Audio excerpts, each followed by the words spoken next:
Texas picks up their fifth road victory of the season in Ames on Saturday night with a 26-16 win over Iowa State. This is the Horns 24/7 three takeaway segment where we take you back to Ames on Saturday night and after some time to digest the victory and talk about some things to take away for the Longhorns. Thanks for being here with us. Let's go ahead and jump right into it. First of all, despite some early penalties that called back 2 touchdowns, the Texas offense was efficient, as they have been at most times this season. Starting off, they faced the best defense in the Big 12 in the Iowa State Cyclones, the defense that's had Texas's number the past 2 years under Steve Sarkisian, and it was still tough sledding on Saturday night, but this time the Longhorns able to a little bit more comfortably get the win in Ames. 411 yards on offense on a team that was giving up right around 329 to be exact all season long. And then you talk about Quinn Ewers, a guy who I talked in the mailbag earlier last week about how this could be a heavy dosage of CJ Baxter just because of the three high safety look that Iowa State presents on defense. Well, it was a very heavy Quinn Ewers game. You could say CJ Baxter got a good dosage as well, but Quinn Ewers was slinging it around despite the AC joint sprain in his shoulder. He goes 23 of 33 for 281 yards, 2 touchdowns, and most importantly, no interceptions. Got himself sacked a few times in the first half. I think that the pocket collapsed a little bit under him. He had some room to run, but didn't take it.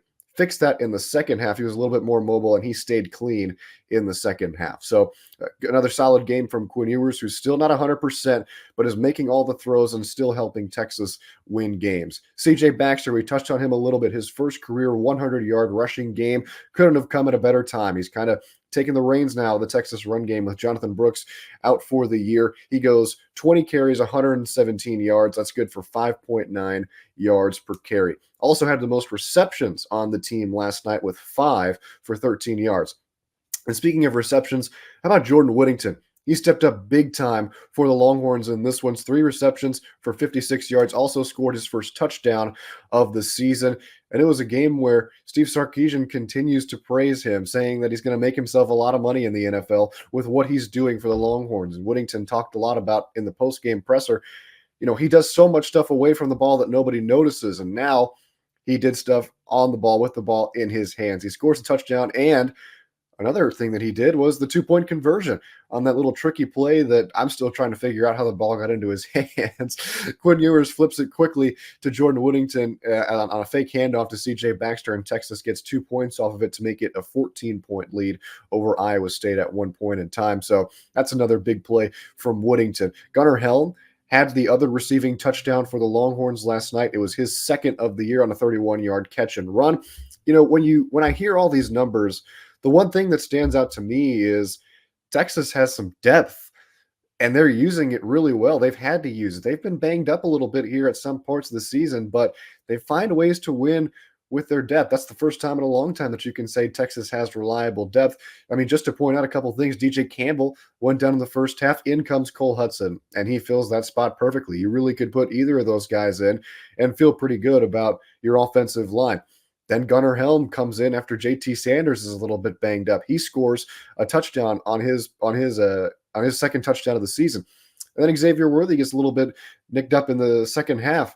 In comes Jordan Whittington. He scores his first touchdown of the year and had over 50 yards through the air. So it's these types of things that Texas hasn't always had, but now they do, and that's a big reason why they are 10-1. Now, another big reason why they're 10-1 is, of course, their defense. Their defense now number 5 in the nation in rushing yards, in rushing defense rather. So, and it showed last night. You've heard the stat plenty by now, but that's because it is so notable. Iowa State, 21 carries, 9 yards. That's good for 0.4 yards per carry. This Texas Longhorns run defense is legit. Devondre Sweat and Byron Murphy get a lot of credit for that, stopping the run, being those plugs in the middle of that defensive line, and rightfully so. But something that I don't think they get enough credit for is being able to get their way into the backfield and put pressure on the quarterback. Rocco Becht a couple of times had to roll out and make some errant throws or throw the ball away, and that's because those two on the interior, and of course you credit Barron Sorrell, Ethan Burke, and the rest of that defensive line, making him uncomfortable. They've done that really well the last couple of weeks. We saw it with Josh Hoover against TCU last week too. The Longhorns got 3 sacks and 6 tackles for loss. Byron Murphy had a 1.5. He is just a beast. Byron Murphy in the middle there. Tavondre Sweat gets a lot of the attention, but Byron Murphy deserves a bunch of it too. That's why they're, I think, still the best defensive tackle tandem in the nation. Iowa State also goes 3 of 11 on third down, so the Longhorns remain one of the best third down defensive units in the nation. Iowa State was tied for 10th in turnover margin coming into this game. I believe it was +9. A big part of that for Texas was making sure they didn't win the turnover battle. Iowa State is, that is. And they didn't. And it was because of a Jaron Thompson interception. And that came at a very timely point in the game. And it was after an Xavier Worthy fumble that gave Iowa State some momentum. And it was Texas knocking on the door of scoring their first touchdown in the first half, but they weren't able to punch it in because Worthy got the ball knocked out, kind of had a helmet hit him right on the arm. It's really tough to keep the ball in there when that happens. But Jaron Thompson's third pick of the season came at the perfect time, and it evened out that turnover margin, which really helped Texas out in the long run, I think. And then one guy who hasn't been getting enough credit, I don't think, this year, especially the last couple of weeks, is Anthony Hill Jr. You know, the five-star freshman linebacker has really stepped up and grown up the last couple of weeks. He's been one of the leaders in tackles the past 2 weeks, too, for Texas.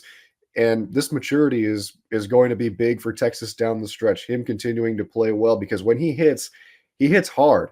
And that's what Texas needs there at that linebacker spot alongside Jalen Ford. David Benda had a really good game on Saturday night, too, getting into the backfield a few times. That Mo Blackwell package that our guy Chip Brown really likes continues to work out really well. So keep an eye on Anthony Hill Jr. and kind of tip your cap to him after a couple of nice weeks back to back. All right, third takeaway. This special teams unit coming up big again. Jeff Banks's crew always seems up to the occasion, maybe a little bit shaky through the first couple of weeks, but they have really come on nicely here in the second half of the year. Xavier Worthy could have had a punt return for a touchdown, but a, quite frankly, unnecessary block in the back from Keaton Crawford took that off the board. That was really the only nitpicky thing from the special teams unit, because Bert Auburn, who started off the season 9 of 14 on field goals, by the way, has made his last 14. He hit from 39, 42, and 50 in Ames on Saturday night. That cannot be understated whatsoever. He has been big for the Longhorns. His leg has been great for Texas. Late in the third quarter, after Iowa State's first touchdown, they go for the extra point. Would have made it a 3-point game, but Tavondre Sweat gets his big paws up and sends it back. Austin Jordan scoops it up, takes it the other way for the defensive 2-point conversion. Steve Sarkisian talked last week about how the Jordan Whittington fumble, or forced fumble, excuse me, after a TCU turnover was one of those game-changing plays that comes early. You don't really think about it later in the game, but it changes the course of the game. I think that's another one of those plays. Tavondre Sweat blocking it and Austin Jordan taking it back for the 2 points. That made it a 6-point game. And, you know, it kind of changes the way that Iowa State approaches their offensive attack, knowing that they need a touchdown and not just a field goal to end up tying that game up. So a nice play there again from Tavondre, who seemingly just does it all for Texas. And then Ryan Sanborn doing his job really well once again in the punting game. He had 4 punts. 2 of those go inside the 20-yard line of Iowa State, one of them for 50-plus yards, and an average of 42.8 yards per punt. So Sanborn continuing to add on to an impressive season with the Longhorns. All right, so those are 3 takeaways. Now let's take a quick glance ahead at Texas Tech. The Red Raiders 6-5 overall, 5-3 in conference play in year 2 under Joey McGuire. They come off a 24-23 win against UCF last night. They won that game after they blocked an extra point from the Knights that would have ended up tying that game. So now Texas Tech has won 3 straight coming into Austin on Friday. Like we said, it's a Friday game, so short week for both teams. Longhorns certainly, though, haven't forgotten about the 37-34 overtime loss that they suffered in Lubbock last season, so they're going to really want this one, especially considering, too, that if they win, they clinch a spot in the Big 12 championship game. Taj Brooks is having a fantastic season for the Red Raiders on the ground. They're running back over 1,300 yards and 9 touchdowns on the ground. So he's going up against the best run defense he's faced all season. Let's see who ends up winning that battle. All right, and last but not least, let's talk about some questions that remain as we head into Friday. Number 1, Texas has struggled at times at home this season. Can they pull off a big blowout win against the Red Raiders like they did in year 1 under Steve Sarkisian back in 2021? They won that game 70-35. Can they pull off a performance like that here in 2023? Number two, can CJ Baxter continue to carry the torch on the ground going into the last regular game of the season? He's going to have to be the bell cow going forward. We saw a little bit of Jaden Blue mixed in there. I thought he played pretty well, especially catching the ball out of the backfield. But can CJ Baxter continue to be a reliable source of yardage on the ground? And last but not least, will the Longhorns hit a streak now of playing really good football in the second half, kind of like they did earlier on in the season? You look at the Houston game, you look at the Kansas State game, you look at the TCU game, those second halves were not great, and that's putting it nicely. They played really well in the second half against Iowa State. They put up 20 points to hold on to a 10-point victory. Can that carry over? Can this Texas team turn into the second half team that they were earlier in this 2023 season? We will find out on Friday night, final game of the regular season at DKR, Texas Memorial Stadium in Austin on a 6:30 kickoff the day after Thanksgiving. Thank you so much for joining us here on the Horns 24/7 YouTube channel. As always, be sure to like this video, subscribe to the channel, and turn on post notifications so you're the first to know when new content heads your way. For the rest of the crew, I'm Tommy Yarsh. Thanks for watching, and we'll see you next time.